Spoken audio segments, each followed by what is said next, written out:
ত্রয়োদশ জাতীয় সংসদ নির্বাচন ও গণভোট উপলক্ষে চট্টগ্রাম ওয়ার্ল্ড ট্রেড সেন্টারে আইনশৃঙ্খলা বাহিনীর সাথে এই মতবিনিময় সভার আয়োজন করা হয়। এতে উপস্থিত ছিলেন স্বরাষ্ট্র উপদেষ্টা জাহাঙ্গীর আলম চৌধুরী।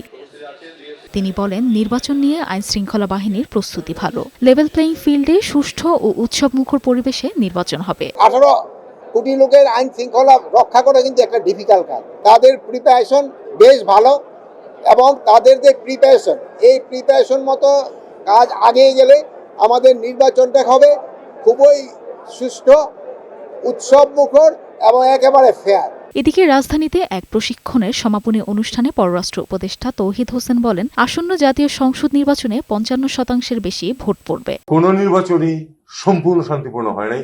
আমি আজকে ওই 1991টা দেখে আমি এই কথাটা আজকে সকালবেলায় আমি ভাবছিলাম যে 91টা বোধহয় খুব শান্তিপূর্ণ পরিপূর্ণ ছিল। আমি তো বলছি যে কিছু অস্থিরতা আছে, কিছু অস্থিরতা থাকবে, এক একজন এক একভাবে জাজ করবে, সেটাকে আমাদের বিবেচনা নিলে চলবে না।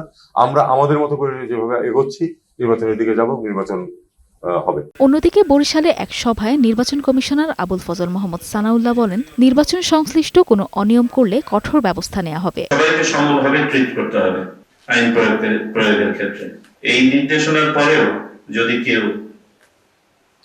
তার পছন্দ অপছন্দের ঊর্ধ্বে উঠতে না পারেন এবং পক্ষপাতিত্ব করেছেন মর্মে প্রমাণিত হয়, তাহলে পরিণতি খুব খারাপ হবে। দায়িত্বপ্রাপ্ত কর্মকর্তারা দৃঢ় থাকলে কেউ সুযোগ নেবে না বলেও জানান তিনি। মেরিন আমিন, বৈশাখী সংবাদ, ঢাকা।